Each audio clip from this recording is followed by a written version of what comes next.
আপনারা যারা যারা রফি ব্লগ দেখতেছেন বেশি বেশি শেয়ার করবেন। হযরত মাওলানা বদরউদ্দিন আজমল সাহেবের কামের নমুনা আমি আপনাদেরকে কিছু দেখাইতেছি। মাওলানা বদরউদ্দিন আজমল সাহেব প্রথমবার 2009 সনে যখন সাংসদ হইল, তখন দিল্লির পার্লিয়ামেন্টে বারে বারে ধুপড়ি ফুলবাড়ি ব্রিজের কথা উত্থাপন করা হয়েছে। তার জরিয়তে সরকারে ধুপড়ি ফুলবাড়ি ব্রিজের কাম আরম্ভ করছে। দেখে নেন ফুলবাড়ি ব্রিজের কাম কিভাবে চলছে। ধুপড়ি ফুলবাড়ি ব্রিজ যেটা কাম আরম্ভ হয়েছে, মেঘালয় সাইডে আমি উপস্থিত হয়েছি। দেখেন মেঘালয় সাইডের ফার্স্ট খুঁটা, এইগুলোর মধ্যে ফার্স্ট হলো ধুপড়ি ফুলবাড়ি ব্রিজ। পরের ব্লক আমি দেখাবো ধুপড়ি মেডিকেল কলেজ, ধুপড়ি কৃষি বিদ্যালয়, তারপরে দেখাবো আমি ধুপড়ি পারঘাট, ধুপড়ি রেল লাইন, এইগুলো আমি দেখাবো। তাই যারা যারা রফি ব্লগ ফলো করেন নাই ফলো করে রাখেন আর রফি ব্লগের সঙ্গে থাকবেন।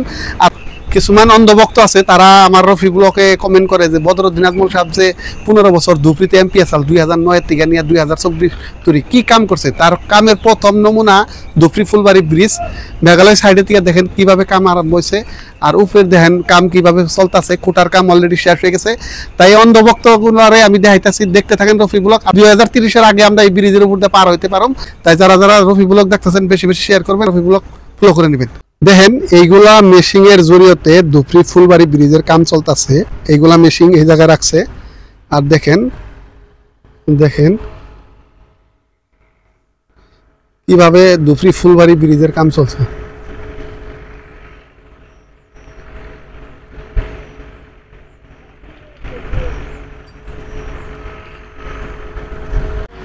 এটা হলো ফার্স্ট খুঁটা। দেখেন এই যে ফার্স্ট খুঁটার থেকে স্টার্ট। এটা হলো মেঘালয় সাইডের ফার্স্ট খুঁটা।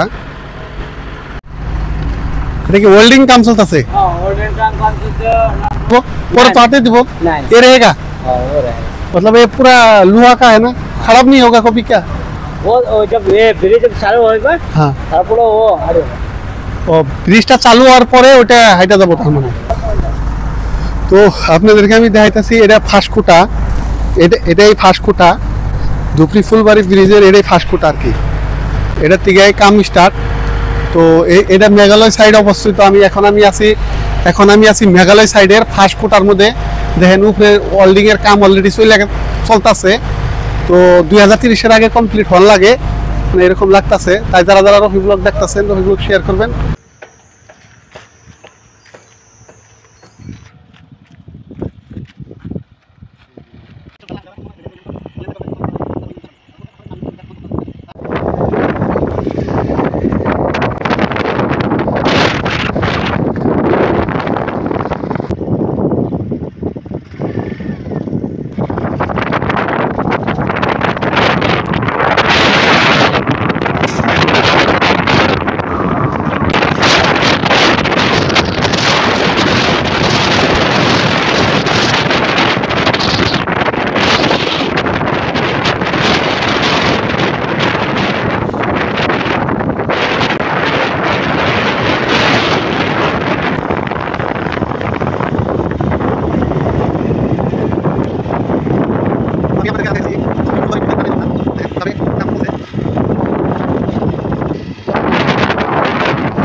খুঁটিগুলা মাটির তলে যেগুলা কাম আছে, মাটির তলের কাম কমপ্লিট হয়ে গেছে।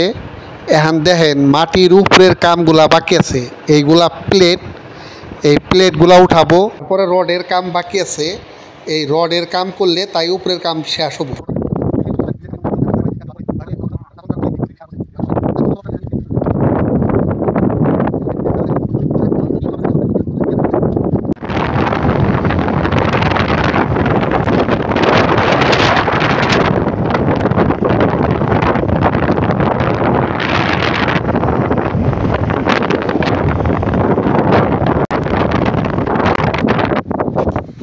এখন আমি আইলাম ধুপড়ির চরের মাঝখানে।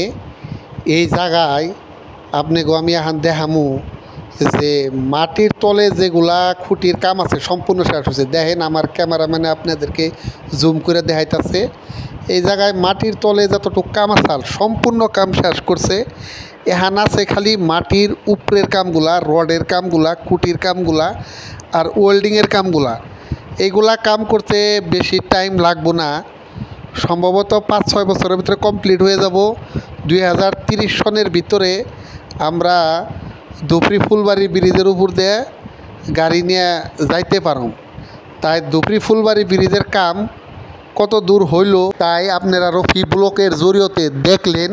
এইটা হইল জাহাজ। এই জাহাজের জরিয়তে মেশিন গাড়ি আনা নিয়া করতেছে, তাই দেখলেন আপনারা রফি ব্লকের জরিয়তে।